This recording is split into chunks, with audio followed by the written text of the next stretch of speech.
नमस्कार, मैं धीरज सिंह। आप देख रहे हैं दी जेड प्लस। रामलला हम आएंगे, मंदिर वहीं बनाएंगे का सपना अब साकार होता हुआ नजर आ रहा है।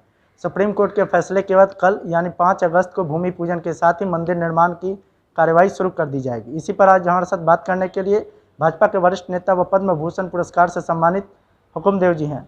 सर, मंदिर वहीं बन रहा है जहां आप लोग चाह रहे थे, खुश हैं आप?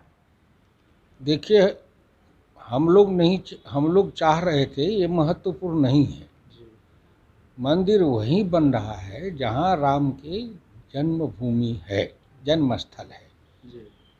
और सुप्रीम कोर्ट में यही विवाद था। उच्चतम न्यायालय ने इसको सिद्ध करके दे दिया कि ठीक है। तो आप लोग मान रहे हैं कि भाजपा का जो एक ड्रीम प्रोजेक्ट था वो अब जाकर पूरा हुआ है? भाजपा एक माध्यम था। अच्छा। ये जो स्वप्न था इस आदर्श के लिए, वो संपूर्ण राष्ट्र के लोगों का था।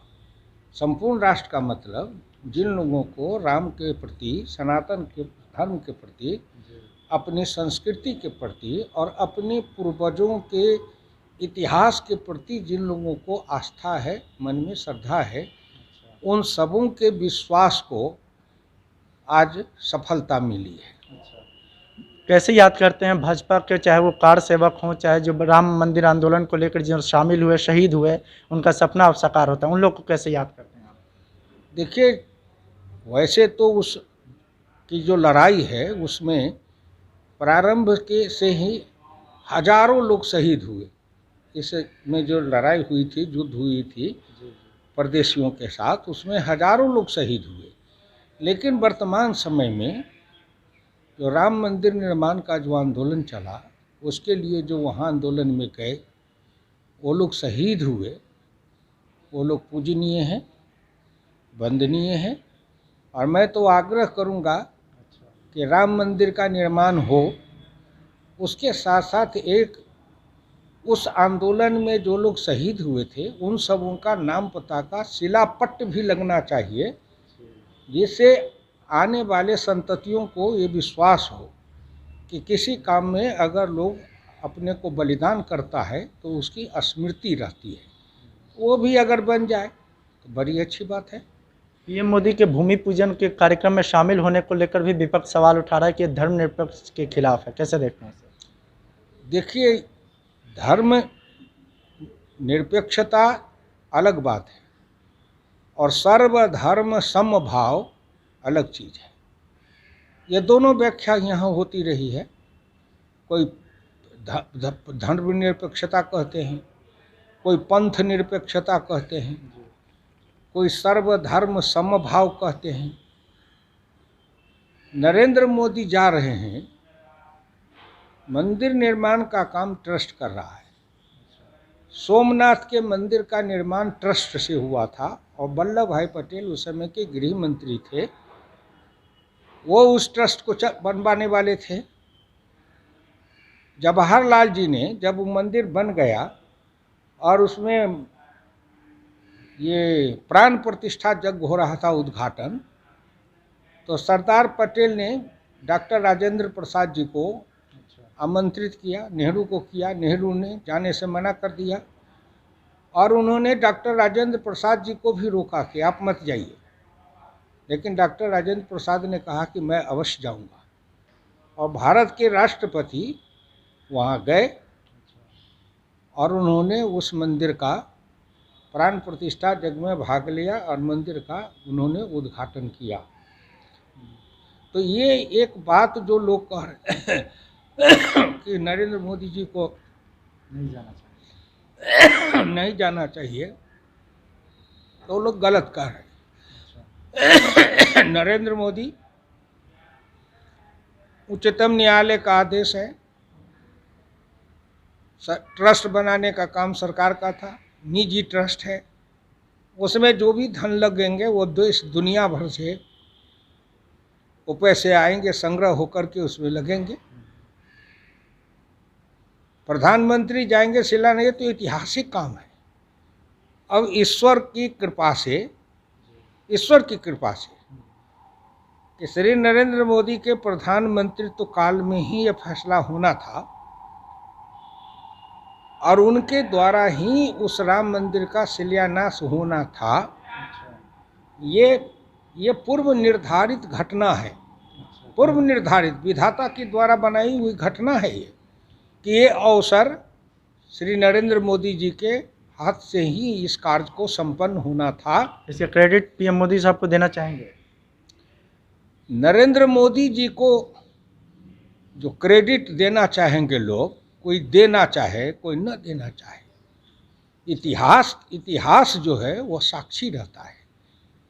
वर्तमान जो राम मंदिर का जो अयोध्या आंदोलन का इतिहास लिखाएगा और कभी भारतीय संस्कृति और सनातन धर्म के इतिहास लिखे जाएंगे तो उसमें नरेंद्र मोदी का नाम भी स्वर्णिम अक्षरों में लिखा जाएगा। दूसरी बात आप समझ लीजिए कि आज जो कोई भी पंथ निरपेक्षता की बात करते हैं, वामपंथी हैं या कांग्रेस पार्टी के लोग हैं, मैं उन सब लोगों से निवेदन करूंगा कि डॉक्टर लोहिया तो समाजवादी थे, वो विचार से नास्तिक भी थे, लेकिन उन्होंने राम कृष्ण शिव एक किताब लिखी थी, उसको जरूर पढ़ लें।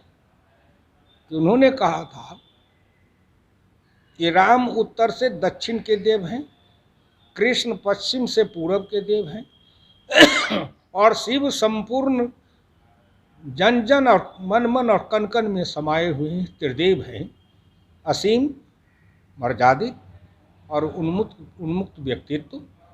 और राम कृष्ण शिव किताब लिखते हुए डॉक्टर लोहिया ने अंत में प्रार्थना की भारत माता से, हे भारत माता, मुझे शिव का असीम मस्तिष्क दो, राम का वचन और कर्म दो, कृष्ण का हृदय दो, मुझे राम के वचन और कर्म से कृष्ण के उन्मुक्त हृदय तथा शिव के असीम मस्तिष्क से तुम मेरी रचना कर दे। ये डॉक्टर लोहिया ने कहा था। तो आज के जो लोग हैं अपने को तथाकथित समाजवादी कहते हैं या तथाकथित वामपंथी कहते हैं, जो लोग वो न डॉक्टर लोहिया से ज़्यादा विद्वान थे, न उनसे ज़्यादा राष्ट्रवादी थे, न उनसे ज़्यादा स्वतंत्रता स्वाधीनता आंदोलन के सेनानी थे, और न उनसे ज़्यादा गांधी के कोई परम प्रिय शिष्य हैं। तो आज नरेंद्र मोदी जो कुछ कह रहे हैं वो भारत के जन जन, भारत के कन कन, भारत के शाश्वत सनातन परंपरा है, प्राचीनता है, उसको करना है, उसको कर रहे हैं। लेकिन वो मंदिर निर्माण वाले से मैं एक साधारण नागरिक और एक सामाजिक राजनीतिक कार्यकर्ता 62 वर्ष तक अपने जीवन को राष्ट्र के लिए अर्पित कर सेवा करते रहा, उनसे जरूर प्रार्थना करूंगा कि राम मंदिर के साथ साथ अगर उन निषाद राज का, केवट का, सबरी माता का, सुग्रीव का, हनुमान का, अंगद का, नल नील का, जामवंत का, इन सब लोग जो जंगल के उपेक्षित, उपहासित, निष्कासित लोग थे, समाज से वंचित लोग थे, जिन लोगों ने अपना सर्वस्व माने प्राण, अपने प्राण हथेली पर लेकर के राम के यात्रा को सफल किया था। और राम 3 जने निकले थे अयोध्या से और लौटे हैं तो एक विशाल साम्राज्य बना के लौटे हैं। और विशाल साम्राज्य बनाने में जिन निर्धन, निर्बल, पिछड़े, दलित, उपेक्षित, उपहासित, पीड़ित, प्रताड़ित जो समाज का आदमी था, उस समाज के लोग भी, उन लोगों का भी अलग से एक कोई स्मारक बना दिया जाता और उनके बारे में भी कोई एक ग्रंथ रहता जो हिंदुस्तान के समग्र समाज को एहसास होता कि सिया राम में सब जग जानी, करहूँ प्रणाम जोड़ी जुग पानी। राम जन जन के हैं, सबके हैं, सर्व घटवासी हैं। ये होता तो बहुत ही अच्छा होता। इस पर चाहिए कि मंदिर निर्माण समिति के लोग और सब लोग इसमें विचार करें, क्योंकि राम मंदिर का निर्माण का आंदोलन भी चला था तो उस आंदोलन में बहुतों पिछड़े और दलित समाज के जो नेता थे लोग, वह भी उसी पागलपन के जैसे लगे हुए थे, देश भर में अभियान और आंदोलन चला रहे थे। और उसके कारण एक जो लहर पैदा हुई थी, वो लहर बनाने में आज के युग में भी उन पिछड़े और दलित समाज के जो लोग थे, नेता थे, उनका भी योगदान है। तो किसी के उस योगदान को भुलाया नहीं जाए, बल्कि उनके योगदान को भी सम्मानित किया जाए। एक आखिरी सवाल है, आप बोल रहे हैं कि नरेंद्र मोदी को क्रेडिट दिया जाए या नहीं जाए, लोगों की मानना है, लेकिन डॉक्टर सुब्रमण्यम स्वामी वो कह रहे हैं कि पीएम मोदी का इसमें बिल्कुल भी योगदान नहीं है, केवल उनको उद्घाटन के लिए लिया जा रहा है। देखिए, अब सुब्रमण्यम स्वामी जो हैं या हुकुमदेव नारायण यादव या कोई, कितने भी हम कुछ कर लें, लेकिन भारत के प्रधानमंत्री बनने का सौभाग्य तो नरेंद्र मोदी को ही न मिला है। बहुत लोग हैं देश में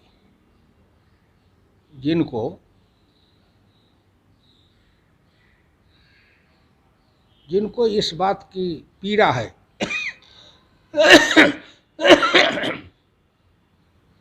एक निर्धन, निर्बल, पिछड़े वर्ग के गरीबनी माँ के पेट से जन्मा हुआ और आज वो भारत के प्रधानमंत्री की कुर्सी पर है, तो ऐसे तो कई लोग हैं, उनको इस बात से जलन है।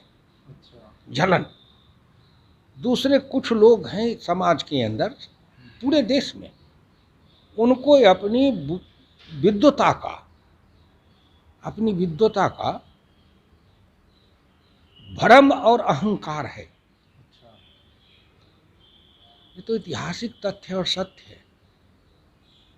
नरेंद्र मोदी का उस राम मंदिर निर्माण में उतना ही योगदान है जितना राम मंदिर के निर्माण के आगे मंच पर वाले लोग थे। आखिर नरेंद्र मोदी तो उसी संगठन, उसी संस्था में ने अपने संपूर्ण बाल्यकाल से एक प्रचारक के जैसे अपना पसीना, परिश्रम और जीवन लगाया। तो नरेंद्र मोदी भी तो कहीं ना कहीं भारत के संस्कृति, सभ्यता, ये सब का प्रचार ही कर रहे थे ना। नरेंद्र मोदी इतिहास बनाया है और इतिहास के स्वर्णिम अक्षरों में नरेंद्र मोदी का नाम लिखा जाएगा कि राम मंदिर का विवाद वर्षों से चलता रहा, लेकिन उसका समाधान तब हुआ जब भारत का प्रधानमंत्री एक गरीब का बेटा, पिछड़ा का बेटा नरेंद्र मोदी बना। और उसी समय उच्चतम न्यायालय से फैसला भी आया, उसी समय ट्रस्ट बना और उन्हीं के शिलान्यास करने से राम मंदिर का भव्य निर्माण भी हुआ। ये तो इतिहास बनेगा और इस इतिहास को कोई बकवास करके या कोई नरेंद्र मोदी पर कीचड़ उछाल के इतिहास के पन्ने को थोड़े धूमिल कर सकता है। इतिहास है। ठीक है, हमसे बात करने के लिए धन्यवाद सर।